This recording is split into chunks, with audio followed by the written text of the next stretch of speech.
प्रिय विद्यार्थियों, good evening, good evening मेरे प्यारे बच्चों, good evening.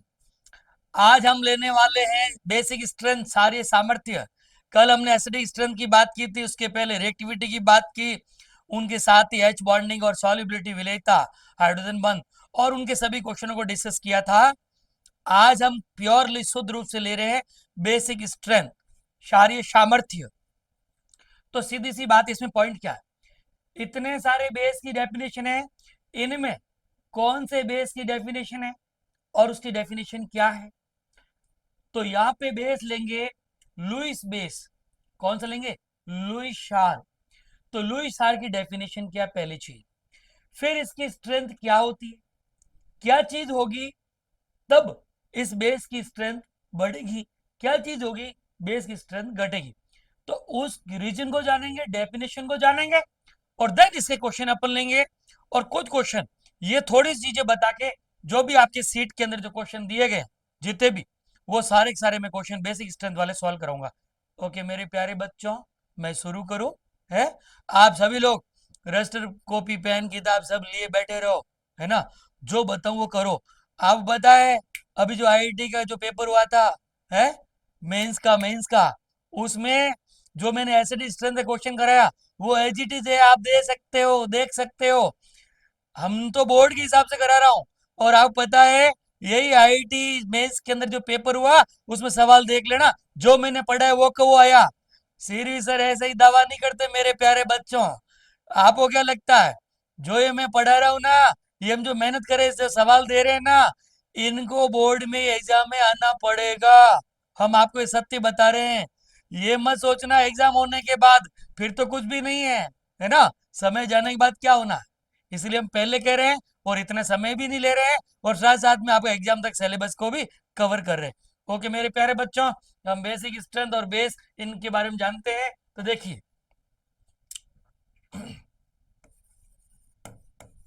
Base, लोइश base,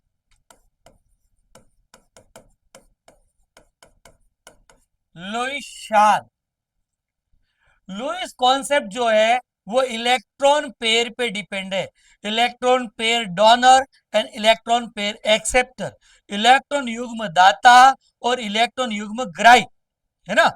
electron के जोड़े को, युग्म को ग्रहण करना और इलेक्ट्रॉन युग्म का दान करना। जो इलेक्ट्रॉन पेयर एक्सेप्टर होते हैं उन्हें एसिड कहते हैं। जो इलेक्ट्रॉन पेयर डोनर होते हैं, इलेक्ट्रॉन युग्म दाता होते हैं, उन्हें हम क्या बोलेंगे? लुईस बेस बोलते हैं। ये कॉन्सेप्ट आपका क्लियर हो जाना चाहिए। क्या? इलेक्ट्रॉन युग्म दाता, इलेक्ट्रॉन पेयर डोनर, बराबर ना? ये क्या कहलाएगा? ये इसकी डेफिनेशन होती है। ये इसकी क्या होती है? डेफिनेशन होती है। अब इसके अंदर मैं और अंदर नहीं जा रहा हूं। देखिए, यदि मैं जाना चाहूं और अंदर, तो लुईस बेस किसे कहेंगे? जिनका ऑक्टेट क्या हो? Complete and have minimum one lone pair. Octet complete and have minimum one lone pair. वो ऑल स्पीसीज क्या होगी? वो सभी प्रजातियां क्या होगी? वो सभी उदाहरण किसके होंगे?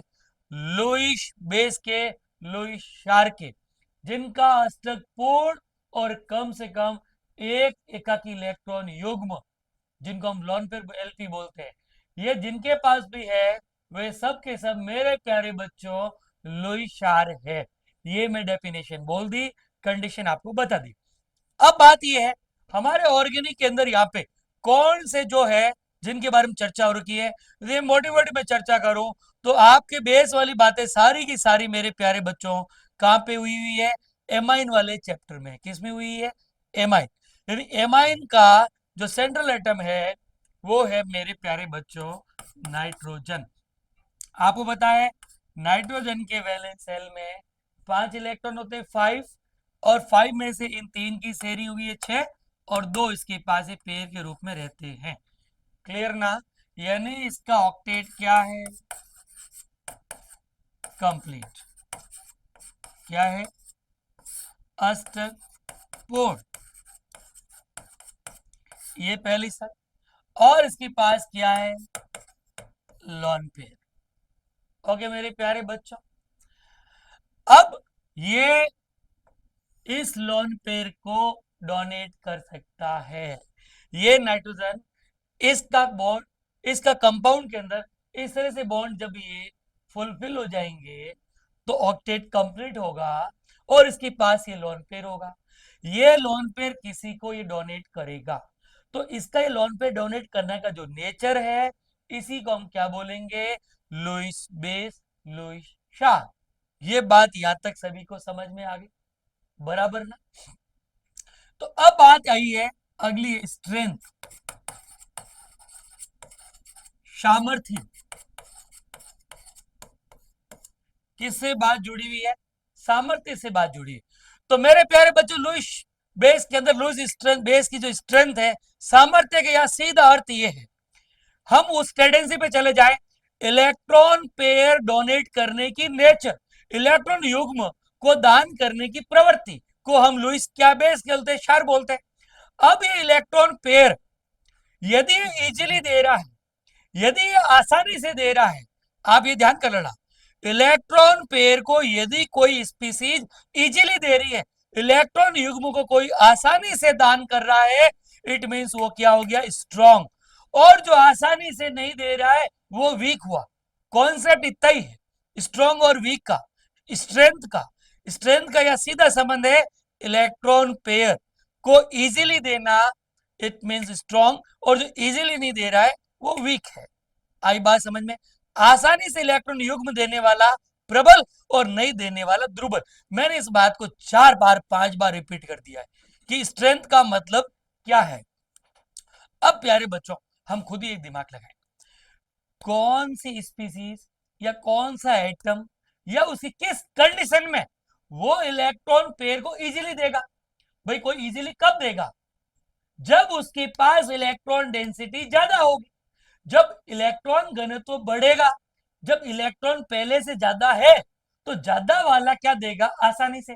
और जिसके पास इलेक्ट्रॉन पेयर कम है, इलेक्ट्रॉन घनत्व कम है, वो क्या देगा? आसानी से नहीं देगा। आसानी से नहीं देने वाला दुर्बल और आसानी से देने वाला प्रबल। आसानी से वो देगा जिसके पास इलेक्ट्रॉन घनत्व ज्यादा, और जो आसानी से नहीं देने वाला, इसका मतलब उसके पास इलेक्ट्रॉन घनत्व कम। तो इलेक्ट्रॉन डेंसिटी पे इलेक्ट्रॉन पेयर को डोनेट करने की स्ट्रेंथ पे क्या आ रहा है? इफेक्ट आ रहा है। यदि डेंसिटी ज्यादा इट मींस इजीली, और नहीं है तो हार्डली।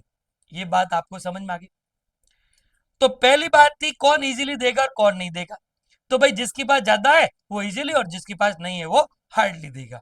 ओके, अब अगली बात पे हम जाते हैं। हमें कैसे पता चलेगा भाई कि किसके पास इलेक्ट्रॉन डेंसिटी ज्यादा है और किसके पास क्या है? कम है।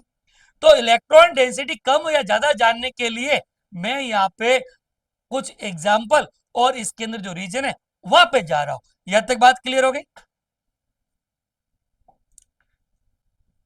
अब मेरे प्यारे बच्चों, ये नाइट्रोजन है, उसी को मैंने वापस लिया।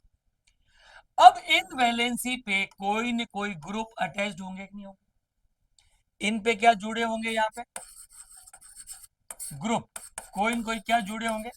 समूह।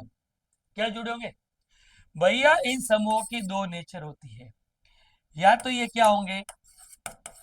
इलेक्ट्रॉन आकर्षी, इलेक्ट्रॉन आकर्षी समूह, और या ये क्या होंगे? इलेक्ट्रॉन प्रतिकर्षी समूह। ओके, या तो ये क्या होंगे? इलेक्ट्रॉन अट्रैक्टिंग ग्रुप, इलेक्ट्रॉन को अट्रैक्ट करने वाले। कौन करने वाले? Attracting group. या इलेक्ट्रॉन क्या होंगे? Drawing group.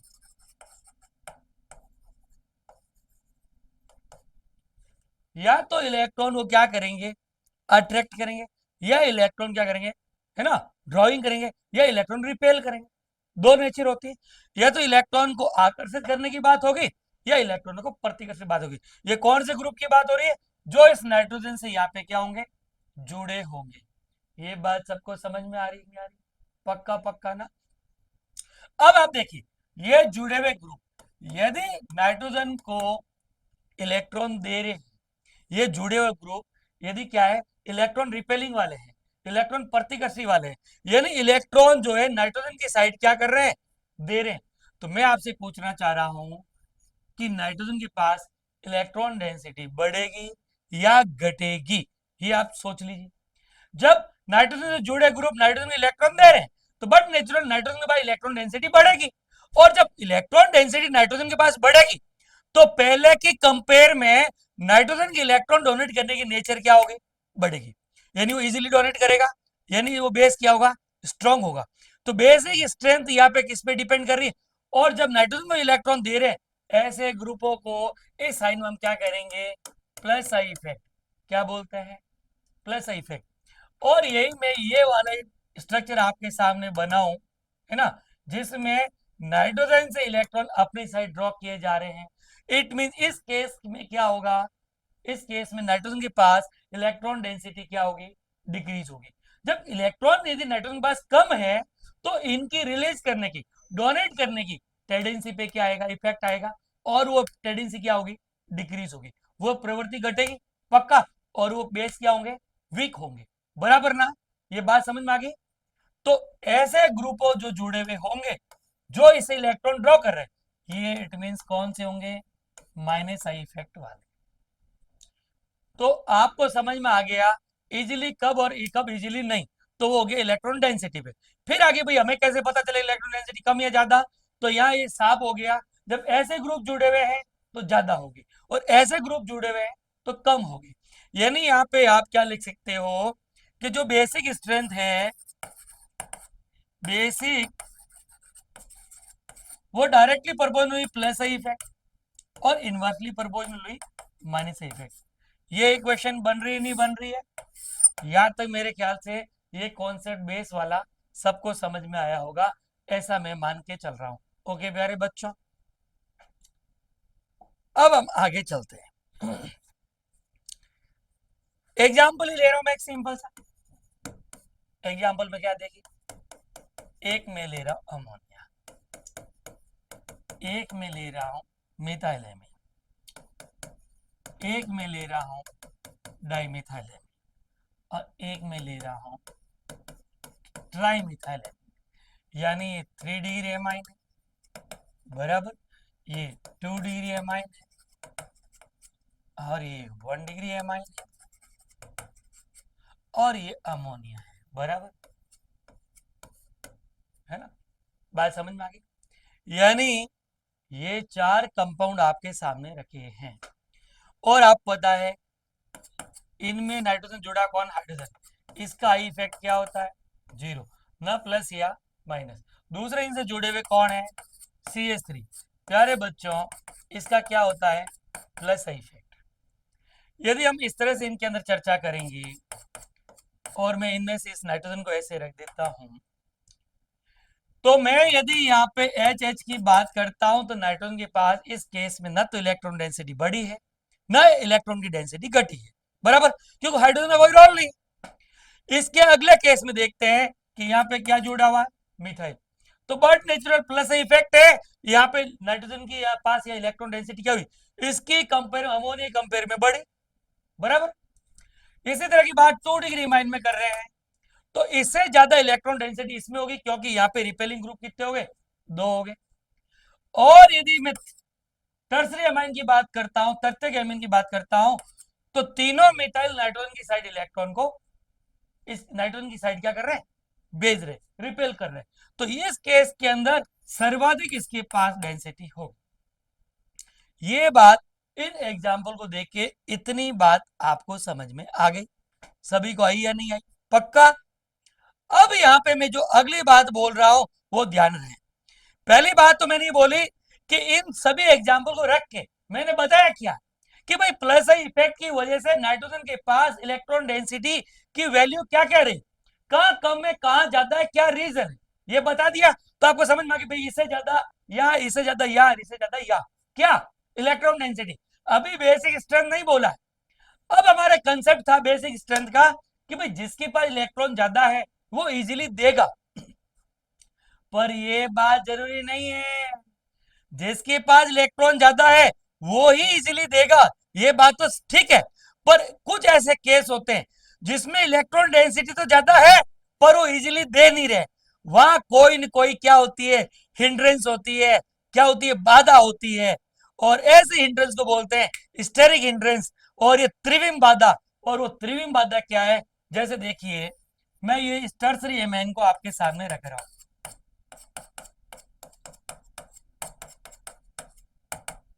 ये इसके पास इलेक्ट्रॉन पेयर है, ठीक है। अब यह इलेक्ट्रॉन डेंसिटी मेरे प्यारे बच्चों ज्यादा है, तो आंसर भी इसके हिसाब से होना चाहिए, भाई इसी की बेसिक स्ट्रेंथ क्या होनी चाहिए, ज्यादा होनी चाहिए। यही तक अभी तक जो मैंने पढ़ा है उसका यही सार निकलता, बराबर। लेकिन यहाँ पे मेरे प्यारे बच्चों क्या है, नाइट्रोजन को या इलेक्ट्रॉन पेयर जिस किसी को भी देना होगा वो कौन होगा, इलेक्ट्रोफाइल। वो कौन होगा, इलेक्ट्रोफाइल को। तो उस इलेक्ट्रोफाइल को भैया इलेक्ट्रॉन लेने के लिए इस एन के पास जाना पड़ेगा कि नहीं पड़ेगा, है। जब इलेक्ट्रोफाइल जब इस नाइट्रोजन के पास जाएगा तो जाने से पहले 3 डिग्री अमाइन के अंदर नाइट्रोजन के और डायरेक्शन में बल्कि ग्रुप यानी बड़े आकार के भारी समूह जुड़े हुए हैं।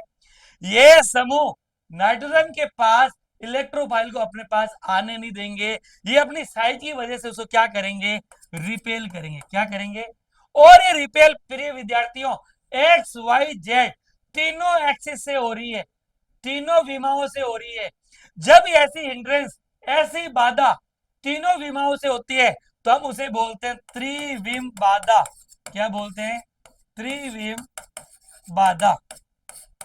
अब तुम्हारे से कोई सवाल कर दे भाई त्रिविम बाधा क्या होती है, तो त्रि का मतलब तीन, विम का मतलब विमाएं, यानी एक्स वाई जेड तीनों ही विमाओं के साथ यदि कोई बाधा है तो ऐसी बाधा को त्रिविम बाधा। और ये बाधा इसको अंग्रेजी बोलते हैं स्टेरिक हिंड्रेंस। क्या बोलते हैं, आपकी स्टीरियो केमिस्ट्री, स्टीरियो यानी स्टेरिक, यानी इसके अंदर क्या है, 3 डायमेंशनल ऐसे हिंड्रेंस जो एक्स वाई जेड तीनों डायमेंशन से क्रिएट हो रही है उसे बोलते हैं स्टेरिक हिंड्रेंस। तो इस 3 डिग्री अमीन के अंदर मेरे प्यारे बच्चों स्टेरिक हिंड्रेंस है जिसपे इलेक्ट्रोफाइल यहाँ पे इजीली इस इलेक्ट्रॉन पेयर को ले नहीं पाएगा, यानी ये नाइट्रोजन इजीली इस इलेक्ट्रॉन पेयर को दे नहीं पाएगा और किसी भी डायरेक्शन नहीं दे पाएगा। तो और वो इसका रीजन है इसके तीनों साइड, तीनों एक्सिस पे बल्कि ग्रुप क्या है, प्रेजेंट है।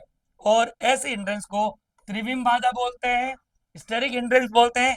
इसकी वजह से इसकी बेसिक स्ट्रेंथ मेरे प्यारे बच्चों इलेक्ट्रॉन डेंसिटी ज्यादा होने के बावजूद भी डिक्रीज होती है, क्योंकि मैंने बेसिक स्ट्रेंथ की आपको डेफिनेशन क्या बताई, जो इजीली इलेक्ट्रॉन पेयर देता। हाँ, ये मैंने ये बताया कि भाई देता वो जिसके पास ज्यादा होगा, तो ज्यादा होना एक पॉसिबिलिटी है, एक संभावना है। कई बार ज्यादा होने के बावजूद भी ऐसी हिंड्रेंस की वजह से वो इलेक्ट्रॉन पेयर को दे नहीं पाते।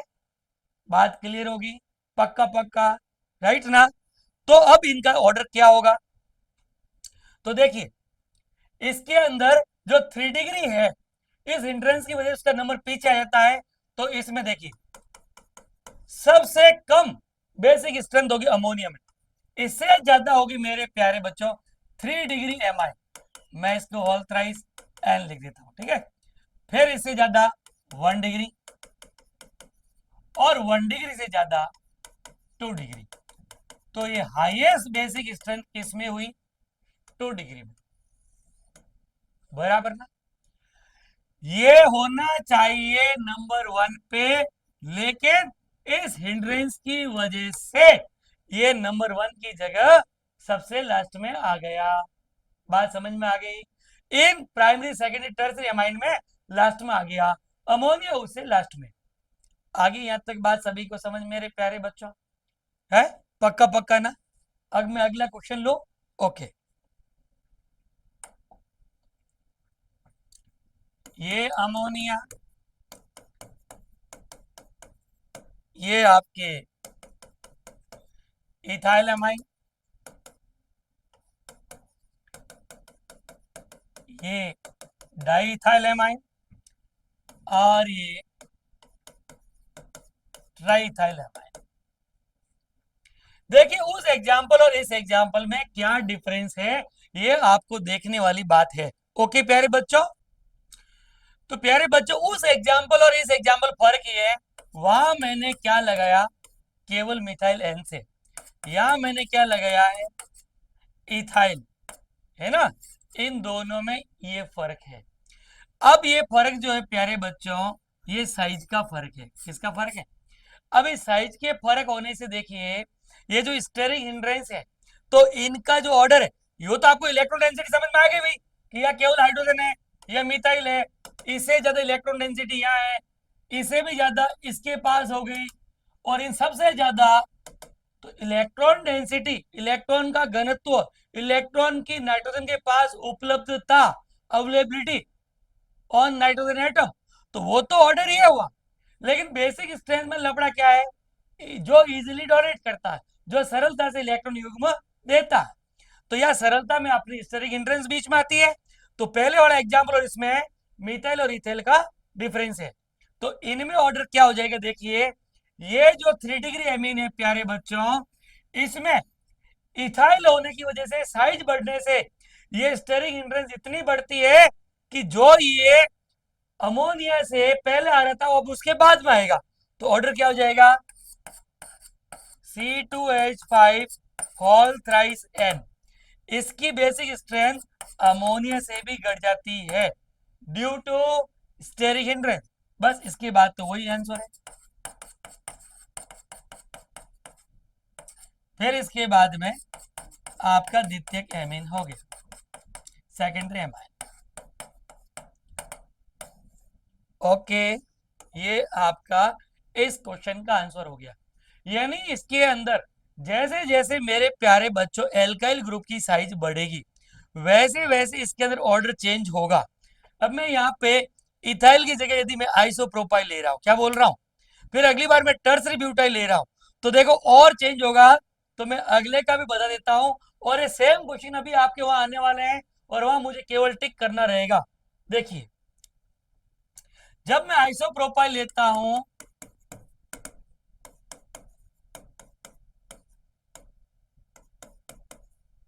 ये आपको पता है आइसोप्रोपाइल है, बराबर है ना।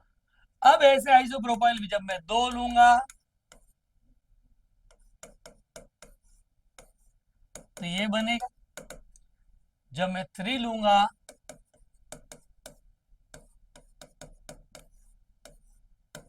तो ये टर्सरी एमीन बनेगी। तो इन सब के अंदर प्यारे बच्चों इलेक्ट्रॉन डेंसिटी का तो ऑर्डर यही होगा, सबसे अधिक 3 डिग्री, फिर 2 डिग्री, फिर 1 डिग्री, देन अमोनिया। लेकिन बेसिक स्ट्रेंथ ये नहीं होगा।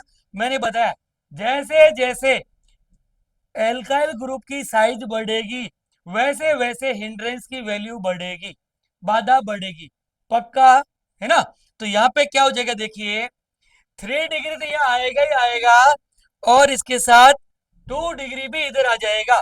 तो देखिए इसका ऑर्डर क्या हो जाएगा, CH3 whole twice CH, then बड़ा कोष्टक थ्राइस ये N, ये टर्सरी हुआ। अब टर्सरी के बाद आपका क्या आ जाएगा, सेकेंडरी आ जाएगा। हिंड्रेंस इसके अंदर सेकेंडरी में भी हिंड्रेंस क्रिएट होगी प्यारे बच्चों, और वो कहां जा रही है, इस अमोनिया से बैक जा रही है। ये देखने लायक वाली बात है। तो आपको हिंड्रेंस को समझना बेहद जरूरी है। फिर इसके बाद होगा अमोनिया, देन सबसे अधिक किस में आ गया, प्राइमरी एमीन में आ गया।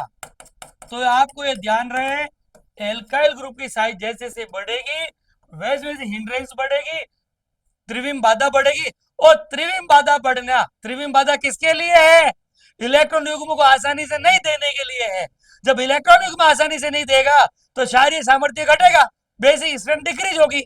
इसलिए बार बार ये ऑर्डर चेंज हो रहे हैं, ये इंपॉर्टेंट क्वेश्चनों में मेरे प्यारे बच्चों। अब मैं अगले लड़ रहा हूं टर्सरी ब्यूटाइल में, उसमें देखिए और क्या होता है। अब टर्सरी ब्यूटाइल के अंदर आपको पता है CH3 होल थ्राइस C, ये हो गया 1 डिग्री एमाइन है, और होल थ्राइस C, और इसका बड़ा कोष्टक ट्वाइस NH। और अब इसको मैं ले रहा हूं 3 डिग्री के लिए बड़ा कोष्टक थ्राइस N, बराबर। तो इसमें टर्सरी ब्यूटाइल की स्ट्रक्चर जो एल्काइल ग्रुप इतना बड़ा होता है मेरे प्यारे बच्चों कि इन सबके अंदर हाईएस्ट बेसिक स्ट्रेंथ किसमें हो जाएगी, अमोनिया हो जाएगी, ये ध्यान रहे। तो यहाँ पे सबसे कम किसमें होगा, 3 डिग्री में, है ना। और वो 3 डिग्री कौन सा है, टर्सरी ब्यूटाइल वाला। ओके, इससे ज्यादा 2 डिग्री,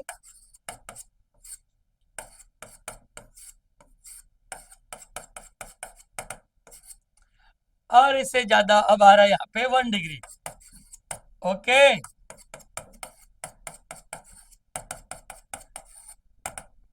और इससे ज्यादा किसमें हो गया, अमोनिया में। मेरे प्यारे बच्चों, प्राइमरी सेकेंडरी टर्सरी एमाइन और इसमें जुड़े हुए एल्काइल ग्रुप, जब मिथाइल होता है तब ऑर्डर क्या होगा, इथाइल होगा तो ऑर्डर क्या होगा, आइसोप्रोपाइल होगा तो ऑर्डर क्या होगा, टर्सरी ब्यूटाइल है तो ऑर्डर क्या होगा। ये सारे सारे मैंने आपके ले लिया ऑर्डर, पक्का पक्का ना। चलो अब हम प्यारे बच्चों थोड़ा सा एरोमेटिक का जिक्र करते हैं। ये तो सारे एग्जाम्पल किसके हुए, एलिफेटिक एमाइन के। अब मैं यहाँ पे एरोमेटिक एमाइन की बात कर रहा हूं, तो थोड़ा सा आपका ध्यान इधर दे दीजिए। जैसे कल मैंने फिनॉल के लिए एसिडिक नेचर की बातें की, वैसे ही मैं किसके लिए करने वाला हूं, एनिलीन की बात करने वाला हूं।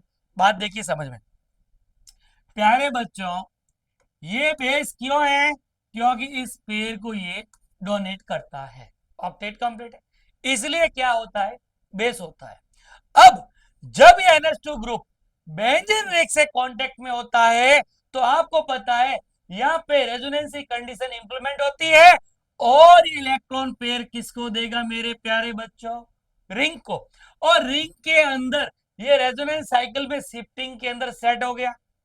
जब ये अंदर रिंग में जा रहा है तो नाइट्रोजन के पास इलेक्ट्रॉन पेयर की अवेलेबिलिटी, इलेक्ट्रॉन युग्म की उपलब्धता पहले की तुलना में घटी या नहीं घटी, पक्का पक्का घटी। जब ये रिंग में जाएगा इसकी ऐसी स्ट्रक्चर बनेगी, है आपको ये पता है, ये डबल बॉन्ड, ये NH2, यानी इसका पेयर कहां गया, रिंग में। फिर ये रिंग में आगे से आगे इस तरह का इसके अंदर रेजोनेंस होगा और फिर से इलेक्ट्रॉन इसके पास लौट आएगा। तो इस रेजोनेंस की वजह से आपको समझ में आ गया कि नाइट्रोजन के पास इलेक्ट्रॉन की अवेलेबिलिटी इस रिंग की वजह से पहले की तुलना में घट गई है, तो बेसिक स्ट्रेंथ भी क्या होगी, घट गई।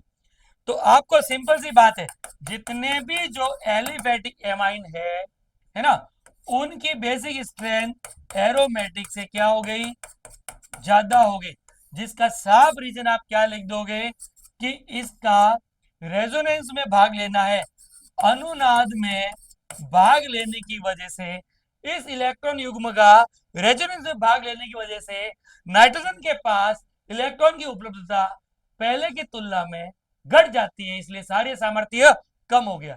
ये बात सबको समझ में आ गई, बराबर। अब मैं एरोमेटिक एमाइन का इसी के एग्जांपल में थोड़ी कंपेयर करते हैं, फिर उसमें आगे चलते हैं। तो ये आपके पास केवल शुद्ध रूप से एनिलीन है, और प्यारे बच्चों ये आपके पास पैरानाइट्रो एनिलीन है, और बच्चों ये आपके पास पैरामिथॉक्सी एनिलीन है, बराबर। अब इन तीन की कंपेयर करते हैं, एक दो एग्जांपल और भी लेंगे, उनकी भी कंपेयर करेंगे, डोंट वरी। जब आप इन तीन की कंपेयर करते हैं तो इस NO2 और CH3O को मैं हटा दूं तो तीनों के तीनों आपको सेम नजर आएंगे, है ना। तो इसके अंदर तो कोई बात ही नहीं है कि भाई रिंग में भाग ले रहा है और एक सिंपल सी रिंग है और साइकिल होगी और वापस इलेक्ट्रॉन लौट आएंगे। लेकिन इस केस में क्या होगा मेरे प्यारे बच्चों, ये जो ग्रुप है ये -m इफेक्ट शो करता है, ये अंदर रिंग से इलेक्ट्रॉन लेगा। जब देखिए NO2 ग्रुप रिंग से इलेक्ट्रॉन लेगा तो इस रिंग और इस रिंग में तुलना करो, तो इस रिंग से इलेक्ट्रॉन लेने से इस रिंग में इलेक्ट्रॉनिक क्या हुई, डेफिशिएंसी, इलेक्ट्रॉनिक हुई कमी। अब इलेक्ट्रॉन कमी वाली रिंग इस NH2 समूह के इलेक्ट्रॉन पेयर को ज्यादा लेगी, या जिसमें इलेक्ट्रॉनिक कमी नहीं है वो रिंग ज्यादा लेगी। तो इन दोनों रिंग में इस रिंग से NO2 समूह जुड़ा होने से ये रिंग से लेता है, तो इस रिंग में इलेक्ट्रॉनों की कमी बढ़ गई। तो ये कमी बढ़ी हुई जो रिंग है वो इस एन से इस इलेक्ट्रॉन पेयर को अपने पास ज्यादा लेगा, तो इसके पास इलेक्ट्रॉन की अवेलेबिलिटी उपलब्धता क्या होगी, इसकी तुलना में कम होगी। पक्का पक्का समझ में आ गया। इसी तरह से अगला एग्जांपल देखिए, ये CH3O समूह है, ये रिंग को इलेक्ट्रॉन देता है, यानी यहाँ पे प्लस m प्रभाव दर्शाता है। तो इसका रिंग को इलेक्ट्रॉन देने से रिंग में इलेक्ट्रॉन का घनत्व इसकी तुलना में बढ़ा, और यदि जिस रिंग में इलेक्ट्रॉन ज्यादा है तो वह इस n को इलेक्ट्रॉन पेयर को रिंग में देने की जरूरत क्या पड़ेगी, कम। तो n के पास इलेक्ट्रॉन की अवेलेबिलिटी उपलब्धता क्या हुई, ज्यादा हुई। यानी तीनों केस के अंदर फर्स्ट, ये सेकंड और ये थर्ड, तो मेरे प्यारे बच्चों सबसे अधिक इन तीनों की तुलना कर इलेक्ट्रॉन कहां ज्यादा है, थर्ड में, और थर्ड के बाद किस में है, फर्स्ट में, और फर्स्ट के बाद किस में है, सेकंड में। ये बेसिक स्ट्रेंथ का घटता क्रम हो गया, decreasing order of basic strength of this compound. इन यौगिकों की सारी सामर्थ्य का घटता क्रम। यानी आपको क्या समझ में आया, plus M effect basic strength को बढ़ाता है, minus M effect basic strength को घटाता है, और यहाँ कोई इफेक्ट नहीं, तो इसकी ओरिजिनली जो स्ट्रेंथ है उतनी रहती है। तो ये ज्यादा हुआ, ये कम हुआ, ये उससे कम हुआ। ये सवाल सबको समझ में आ गया, पक्का पक्का ना। अब मैं इसी तरह की एक दो वैरायटी और लेता हूं। देखिए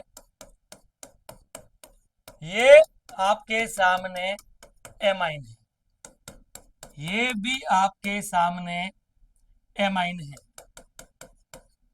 है ना। इन दोनों की कंपैरिजन हो तो मेरे प्यारे बच्चों इस केस में इलेक्ट्रॉन पेयर रिंग में भाग ले रहा है, तो ये भाग लेते ही समझ में आ गया एन के पास इलेक्ट्रॉन की अवेलेबिलिटी, इलेक्ट्रॉन की उपलब्धता कम हुई। जब कम हुई तो दान क्या करेगा, डोनेट कम करेगा।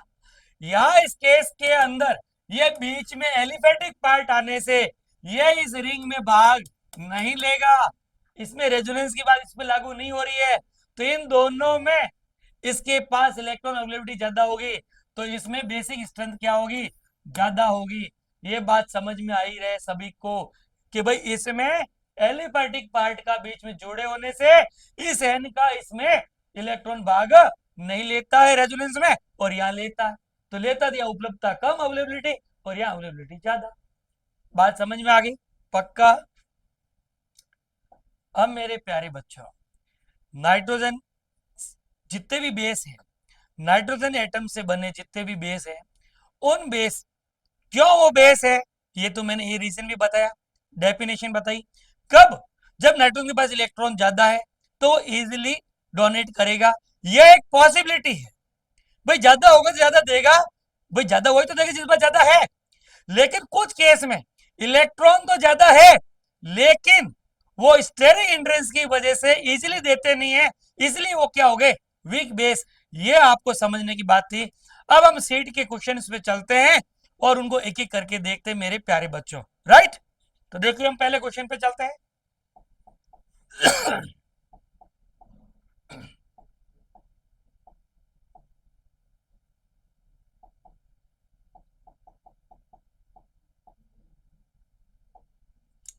देखिए पहले क्वेश्चन क्या है, give the reason pKb of aniline is more than that of methyl amine. ये कह रहा है कारण दीजिए एलिनिन की पीकेबी मेथिल एमीन की तुलना में अधिक होता है। तो प्यारे बच्चों एक तो ये कह रहा है एनिलीन, ठीक है भैया, ये रहा एनिलीन बराबर, और एक है मिथाइल एमीन। तो एक तो आपको समझ में आ गया क्या, ये कौन सा है एरोमेटिक, और ये कौन सा है एलिफेटिक, यानी इसका इलेक्ट्रॉन पेयर किस में भाग लेगा, रिंग में। तो इसके पास इलेक्ट्रॉन की उपलब्धता क्या होगी, अवेलेबिलिटी कम होगी, और यहां ऐसा नहीं, उल्टा मिथाइल ग्रुप इसको इलेक्ट्रॉन देगा, तो यहां इलेक्ट्रॉन की अवेलेबिलिटी इसके पास क्या हुई, ज्यादा हुई। तो इन दोनों में ये स्ट्रॉन्ग बेस हुआ और ये क्या हुआ, वीक बेस हुआ। अब यहां सवाल मेरे प्यारे बच्चों ने क्या कहा, पी के बी, ये क्या है, नेगेटिव लॉग ऑफ के बी बात समझ में आई? और ये नेगेटिव ऑफ के बी क्या होता है, तो आप तुरंत क्या लिख दोगे, इसको आप हटाओगे तो पी के बी 1/KB। और जो के बी मेरे प्यारे बच्चे होता है वो डायरेक्टली परपोन होता है बेसिक स्ट्रेंथ। बेसिक के बी जो है वो सारों के जो वियोजन स्थिरांक है, आयोनाइजेशन कांस्टेंट है, जितना बेस स्ट्रांग होगा उतना उसका के बी ज्यादा होगा। जिनका के बी ज्यादा उनका पी के बी क्या होगा, कम। जिनका के बी ज्यादा होगा उनका पी के बी क्या होगा, कम होगा। और यदि के बी कम है तो पी के बी क्या आएगा, ज्यादा आएगा। ये कॉन्सेप्ट आपको समझ में आ गया। और यहाँ प्लस एम इफेक्ट इसका है, रिंग में ये इलेक्ट्रॉन भाग ले रहे हैं तो यहाँ अवेलेबिलिटी कम और यहाँ ज्यादा। तो बेसिक स्ट्रेंथ का क्रम इनके लिए ये हो गया। लेकिन इनके लिए पीकेबी का जो मान है वो जस्ट उल्टा हो जाएगा कि यदि मान लीजिए फर्स्ट है और इस सेकंड संरचना में कह दूं तो फर्स्ट का जो है वो पीकेबी ज्यादा होगा सेकंड से। मैंने यह पीकेबी 1 और पीकेबी 2 कर दिया है इन दोनों के लिए। तो मैंने रीजन भी दे दिया है, क्या, ड्यू टू रेजोनेंस, राइट। और दूसरा पीकेबी और केबी में मैंने आपको संबंध समझा दिया है। और केबी क्या होता है, किसी भी बेस का डिफ्यूजन कांस्टेंट होता है, वियोजन स्थिरांक होता है, आयनन स्थिरांक होता है। यानी वो जितने ज्यादा आयन्स देगा, यानी यहां पर इलेक्ट्रॉन युग्म देने की बात है, जो जितना आसानी से देगा उसकी बेसिक स्ट्रेंथ ज्यादा, जिसकी बेसिक स्ट्रेंथ ज्यादा उनका डिफ्यूजन कांस्टेंट ज्यादा, और जिनका डिफ्यूजन कांस्टेंट ज्यादा उनके लिए पीकेबी की वैल्यू क्या हो जाएगी, कम हो जाएगी। तो इनमें इन्होंने कहा है कि भाई ये इससे अधिक होता है, क्यों, तो क्यों का रीजन इन दोनों स्ट्रक्चर बनाइए और प्लस एम इफेक्ट को बता दीजिए और या प्लस आई इफेक्ट को बताइए और एन के पास इलेक्ट्रॉन की अवेलेबिलिटी के आधार पे देने की क्षमता को बताइए। ये 4 शब्दों का प्रयोग करते हुए इस सवाल के उत्तर को खत्म कीजिए। ओके मेरे प्यारे बच्चों, आपको समझ में आ गया होगा, मैं आगे बढ़ू। ओके तो प्यारे बच्चे सेकंड क्वेश्चन के अंदर एक एथिलेमिन है और एक एनिलिन है। ये कह रहे भाई जो एनिलिन है वो वाटर में डिजोल्व नहीं होता है, जल में नहीं घुलता है, और मेथिलेमिन है वो जल में घुलता है। यानी यहाँ पे सॉल्युबिलिटी का सवाल आगे बेसिक स्ट्रेंथ के बीच में, डजंट मैटर, इसको भी हम थोड़ा समझ लेते हैं। देखिए कारण बहुत साफ साफ है प्यारे बच्चों, ये एथिलेमिन है और ये एनिलिन है। इनमें क्या होता है आपको पता है, इनको देखते ही भाई इनमें एच बॉन्ड की बात है। कौन सा बॉन्ड है, हाइड्रोजन बॉन्ड, राइट। लेकिन इसका दूसरा जो हिस्सा है इसकी वजह से ये जल में घुलते हैं, तो इसे बोलते हैं हाइड्रोफिलिक, जल स्नेही, जल स्नेही भाग, जल स्नेही हिस्सा, हाइड्रोफिलिक,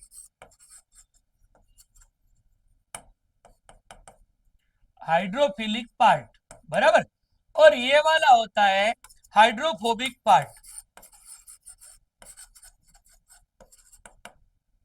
हाइड्रोफोबिक पार्ट, जल विकर्षी समूह।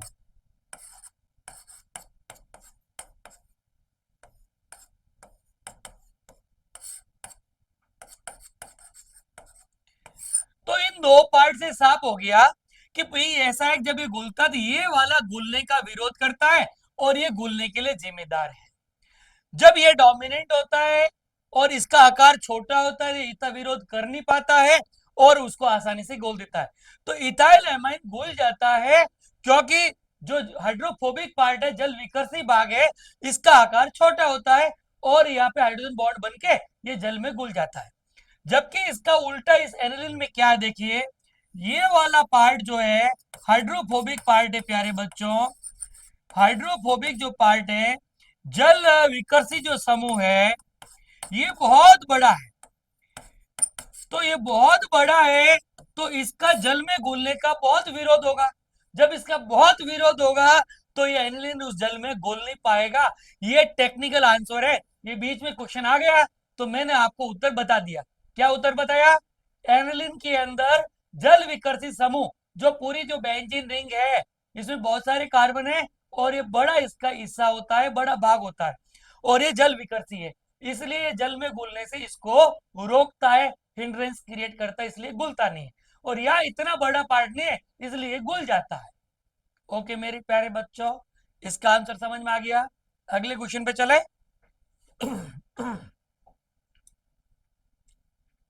अरे वाह, अगले में भी क्वेश्चन क्या है?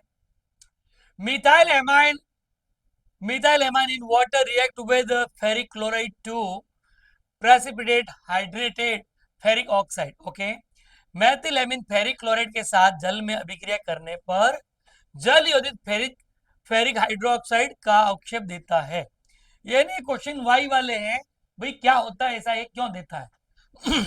तो सीधी सी बात ये है कौन? मिथाइल एमाइन, बराबर ना? तो इसको लिखते हैं। प्यारे बच्चों, ये मिथाइल एमाइन जब जल में घुलता है तो आपको पता है क्या प्रोडक्ट बनाएगा? CH3, क्यों बेस है ये, इस पे प्लस हो जाएगा और साथ में क्या देगा? OH, बराबर। ये इसके साथ रिएक्शन करके ये देगा, और जो फेरिक क्लोराइड FeCl3 और जो इस वाटर के अंदर ये क्या देगा? Fe+3 प्लस 3Cl-, बराबर। अब देखिए, ये जो मिथाइल एमाइन का जल से रिएक्शन करने से क्या दिया है? हाइड्रोक्साइड। ये Fe+3 इन हाइड्रोक्साइड के साथ रिएक्ट करेंगे और क्या बनेंगे? Ferric hydroxide. और यदि इसको गर्म करते साथ में क्या बन जाएगा? Fe2O3। इन्हीं का ये ब्राउन भूरा अवक्षेप होता है। आई बात समझ में? तो ये रिएक्शन आपको लिख देनी है, और ये इसका ब्राउन प्रेसिपिटेट बनता है, जिसका रीजन ये है कि भाई ये बेस है, जल में घुलने पर हाइड्रोक्साइड देता है, और ये हाइड्रोक्साइड फेरिक आयन के साथ जुड़ के फेरिक हाइड्रोक्साइड या इनमें से वाटर निकलने के बाद ये बनता है फेरिक ऑक्साइड, जिसका भूरा अवक्षेप होता है, ब्राउन प्रेसिपिटेट होता है। बराबर प्यारे बच्चों, अगला क्वेश्चन पे चले।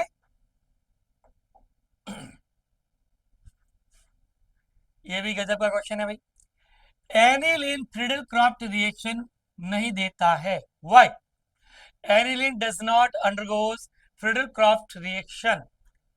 भाई फ्रीडल-क्राफ्ट रिएक्शन होती क्या है? हम इसको थोड़ा सा आपके सामने लिख देते हैं। ये है एनिलीन, बराबर। इसकी reaction methyl chloride ethyl chloride. आपको पता है फ्रीडल-क्राफ्ट रिएक्शन दो प्रकार की, एल्काइलेशन, एसिटाइलेशन, एसाइलेशन। कितने प्रकार की है? दो, एल्काइलेशन और एसाइलेशन, बराबर। मैं एक एल्काइलेशन का एग्जांपल सामने रख रहा हूं, और यहां साथ में क्या लेते हैं प्यारे बच्चों? Dry AlCl3। तो यह क्वेश्चन का उत्तर क्या होगा? ये बात की बात है, ये तो कह रहा है ये रिएक्शन होती नहीं है, और कह रहा है वाई। मुझे वाई का आंसर देना है, इजीली दे देंगे मेरे प्यारे बच्चों। ये आपके पास जो एनिलीन है, ये लेविस बेस है। लेविस बेस का मतलब क्या होता है? ये इलेक्ट्रॉन पेयर को डोनेट करता है। और मेरे प्यारे बच्चों, इस फ्रीडल-क्राफ्ट रिएक्शन के अंदर जो यहाँ पे जो अपन रिएजेंट लेते हैं वो कौन है? AlCl3। मेरे प्यारे बच्चों, ये क्या है? Lewis acid. क्यों?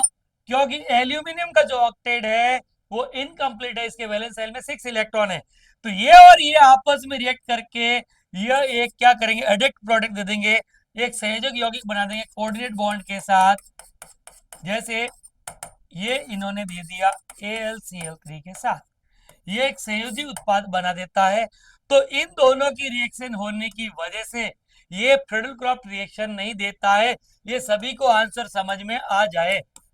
ओके प्यारे बच्चों, फ्रीडल-क्राफ्ट रिएक्शन एनिलीन क्या नहीं देता है? जो एनिलीन का जो लोन पेयर है वो इसमें जो रिएजेंट काम में आता है ड्राई AlCl3, जो लेविस एसिड है, लुईस अम्ल है, इनकी इसका एल्यूमिनियम का ऑक्टेट इनकम्प्लीट है। ये इसका इलेक्ट्रॉन पेयर लेके ऐसा एडिक्ट प्रोडक्ट बना देता है, एक संयोजी उत्पाद बना देता है, जिसकी वजह से ये वाली रिएक्शन फ्रीडल-क्राफ्ट नहीं देता है। Everybody clear? पक्का पक्का? मैं आगे चलता हूं। यस प्यारे बच्चों, यहां लिख रखा है निम्न सारों को उनकी क्षारीयता के बढ़ते क्रम में व्यवस्थित कीजिए। Arrange the following bases in the increasing order of their basic strength.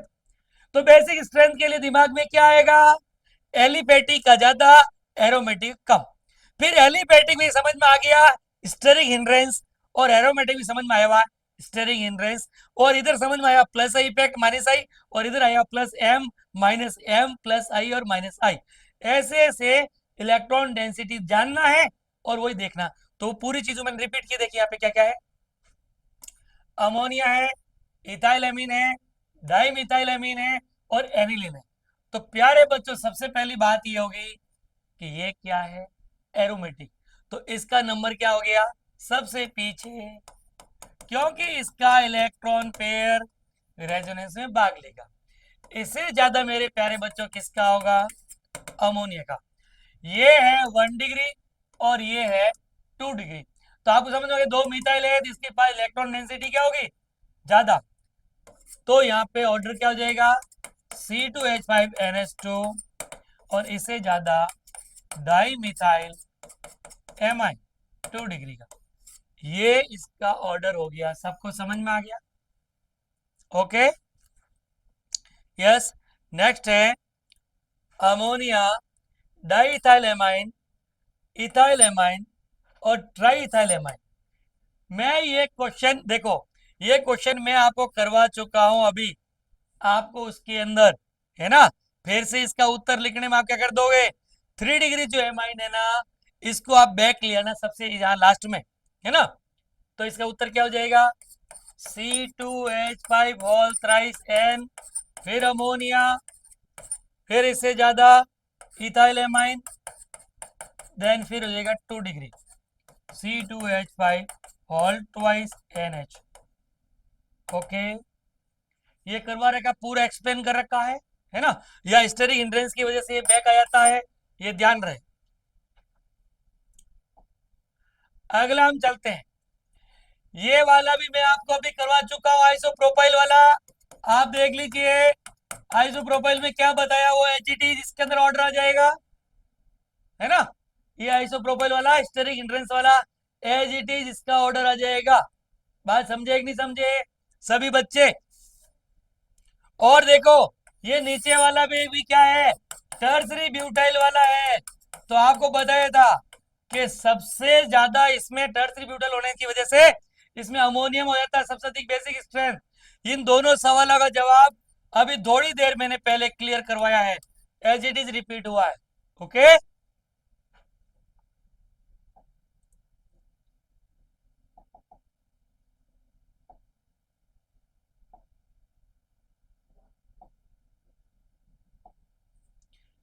अगला क्वेश्चन देखिए, इन्होंने क्या लिखा है। निम्न को क्रमबद्ध कीजिए पीकेबी के मान के। ओके, पीकेबी के बी बेसिक स्ट्रेंथ, ये वही चीज आ रही है। देखिए यहाँ पे इथाइलेमाइन, ये एन मिथाइल एनिलीन, ये डाइथाइलेमिन और ये एनिलीन। तो ये तो आप दिमाग में डाल ही दीजिए, ये दोनों एरोमेटिक है, ये दोनों क्या है? एरोमेटिक। और ये दोनों क्या है? एलिफेटिक। और एलिफेटिक में 2 डिग्री है, ये 1 डिग्री है। तो पहले मैं इनकी बेसिक स्ट्रेंथ का ऑर्डर लिख रहा हूं। और बेसिक स्ट्रेंथ और के बी और पी के बी, इनमें क्या होगा? इनवर्सली प्रोपोर्शनल का रिलेशन होगा। बात समझ में आई नहीं? तो इनवर्सली प्रोपोर्शनल होगा। एक तरह से पीकेबी का ये कह रहा है, तो आप ये समझिए पीकेबी यानी बेसिक स्ट्रेंथ का घटता क्रम, decreasing order of basic strength. इसका मीनिंग ये हुआ। तो बेसिक स्ट्रेंथ डिक्रीजिंग ऑर्डर क्या हो जाएगा? सबसे अधिक बेसिक स्ट्रेंथ इसमें हो जाएगी आपके C2H5 होल ट्वाइस NH। फिर इससे कम किस में होगी? C2H5NH2 में। और देखिए इसमें भी क्या लपड़ा है, ये 2 डिग्री है और ये केवल क्या है? 1 डिग्री। तो यहाँ मिथाइल से प्लस इफेक्ट पड़ेगा, है ना। तो यहाँ पे मैं लिख देता हूं C6H5NHCH3 और लास्ट में हो गया एनिलीन, बराबर। एनिलीन और इनमें भी मैंने आपको बता रखा है, इसमें रेजोनेंस है, इसमें भी रेजोनेंस है, लेकिन यहाँ पे इसका क्या है? Plus effect. इन दोनों की तुलना में इस एन के पास इलेक्ट्रॉन की अवेलेबिलिटी ज्यादा है, इसलिए इसमें बेसिक स्ट्रेंथ ज्यादा है। तो ये तो मैंने बेसिक स्ट्रेंथ का क्या किया है, सबसे अधिक, फिर ये इनका इंक्रीजिंग ऑर्डर बताया किसका, बेसिक स्ट्रेंथ का। तो ये बेसिक स्ट्रेंथ का इसका जस्ट उल्टा ऑर्डर किसका हो जाएगा, पीकेबी का डिक्रीजिंग ऑर्डर। तो ये जो नीचे मैंने लिखा है ये पीकेबी का डिक्रीजिंग ऑर्डर हो गया, इनका जस्ट उल्टा। मैंने रिवर्स बताया था। क्वेश्चन आगे चलते हैं मेरे प्यारे बच्चों। 8th क्वेश्चन, ये बहुत ही इंपॉर्टेंट क्वेश्चन है। Arrange the following in increasing order of basic strength. सबके अंदर एक ही बात है, सारी सामर्थ्य घटता है या बढ़ता है या पीकेबी। तो इनके अंदर हम कॉन्सेप्ट जान लेते हैं कि ये रही प्यारे बच्चों एनिलीन की स्ट्रक्चर। एक है पैरा नाइट्रो एनिलीन, ओके। एक है पैरा टोलुडिनिन, इसका मतलब पैरा पे मिथाइल ग्रुप है। ये पैरा पे क्या हो गया, मिथाइल ग्रुप। सिंपल सी बात है, क्वेश्चन मैंने पहले भी समझाया, फिर बता देता हूं। यहाँ पे इलेक्ट्रॉन इसके अंदर जाएगा, इसमें भी जाएगा, लेकिन ये रिंग से इलेक्ट्रॉन लेगा, ये यहाँ -m शो करेगा, ये रिंग को देगा, ये +m शो करेगा, और यहाँ 0 है। तो तीनों की तुलना कीजिए, सबसे अधिक इलेक्ट्रॉन की अवेलेबिलिटी इसके पास होगी, सर्वाधिक इलेक्ट्रॉन देने की बात इसमें होगी। तो ये हुआ फर्स्ट, ये सेकेंड, ये थर्ड, ये पुनः मैंने रिपीट कर दिया है। तो सर्वाधिक हो जाएगी थर्ड की, उसे कम फर्स्ट की, और उससे भी कम सेकंड की। बात सभी को समझ में आ गई प्यारे बच्चों। बेसिक स्ट्रेंथ सवाल सॉल्व हो गया ये विद रीजन। मैं चल रहा हूं आगे। देखिए इसमें क्या है, वही बेसिक स्ट्रेंथ का इंक्रीजिंग ऑर्डर। एक एनिलीन है, एक एन मिथाइल एनिलीन है, और एक बेंजल्टिबिन है। अरे गजब की बात है भैया, ये दोनों के दोनों क्या है, एरोमेटिक, जबकि यहाँ क्या है, एलिफेटिक। ये ध्यान रहे, एलिफेटिक क्या हो जाएगा, सबसे अधिक, क्योंकि ये इलेक्ट्रॉन यहाँ पे, यानी मैं इसकी स्ट्रक्चर ही बना देता हूं। इस केस के अंदर इलेक्ट्रॉन पेयर यहाँ रेजोनेंस में भाग नहीं लेते थे, यहाँ अवेलेबिलिटी बढ़ गई। और इन दोनों केस के अंदर ये इलेक्ट्रॉन प्यारे बच्चों रिंग में भाग लेते हैं, लेकिन इसका यहाँ पे क्या है, साथ में प्लस इफेक्ट, और यह एनिलीन में ऐसा कोई इफेक्ट नहीं है। तो इन सबके अंदर ऑर्डर क्या हो जाएगा, ये वाला। ये पहले भी समझाया था मेरे प्यारे बच्चों, और फिर से समझा दिया है, ओके। देखिए निम्न को क्रमबद्ध कीजिए गैसीय अवस्था में क्षारीयता के बढ़ते क्रम में। और प्यारे बच्चों ये जो गैसीय फेज लिखा हुआ है ये बहुत इंपॉर्टेंट है। अभी तक जो मैंने स्टेरिक हिंड्रेंस की बात कही है ना, वो एक्वस मीडियम में कही है, जलीय माध्यम में कही है, जब जल में घोलते तब ये बाधा की बात कही है ना। ये गैसेज फेज के अंदर नहीं कही, क्योंकि गैसीय फेज के अंदर H बॉन्डिंग नहीं होती है। लेकिन वो लिक्विड फेज के अंदर क्या होता है, इनमें H बॉन्ड होता है। गैसीय फेज में क्या होगा, H बॉन्ड क्या हो जाएगा, एब्सेंट हो जाएगा। क्या हो जाएगा, एब्सेंट, अनुपस्थित हो जाएगा। तो H बॉन्ड का अनुपस्थित हो जाएगा ना, तो अणुओं का संगुणन एसोसिएशन नहीं होगा, दूर दूर होंगे। तो उस केस में त्रिविम बाधा, उस केस में त्रिविम बाधा नहीं होती है। क्या नहीं होती है, स्टेरिक हिंड्रेंस नहीं होती, त्रिविम बाधा। ये सबको समझ में आ जाए। तो इस केस में सर्वाधिक इलेक्ट्रॉन किसके पास है प्यारे बच्चों, 3 डिग्री पास, उसे कम 2 डिग्री, उसे कम 1 डिग्री, और उसे कम किसके पास है, अमोनिक पास। तो इनकी घटते क्रम में एचजीटी ऑर्डर हो जाएगा ये कि भाई C2H5 की बेसिटी, बेसिक स्ट्रेंथ सर्वाधिक, उसे कम 2 डिग्री, और उसे कम 1 डिग्री, और उसे कम अमोनिया। बराबर ना। आपने देखा होगा जब मैंने एक्सप्लेन किया था, तो उसके अंदर ये जो 3 डिग्री था वो आपके यहाँ आ गया था।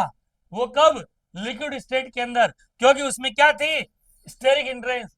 इस गैसीय फेज की वजह से ये हिंड्रेंस इसमें नहीं है, ये कान खोल के सुन लेना मेरे प्यारे बच्चों, गलती मत करना, पक्का ना? ओके।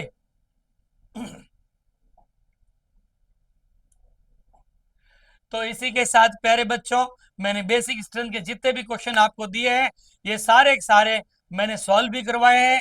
बेसिक बेस क्या होता है, यहाँ पे कौन सा बेस लेविस बेस है, और वो इलेक्ट्रॉन पेयर डोनर है, जितनी भी इससे संबंधित बातें थी, इसके अंदर पूरा पूरा आपको वो ज्ञान भी दिया, और ये सारे क्वेश्चन भी मैंने थ्योरी वाला देते हुए पूरे करवा दिए।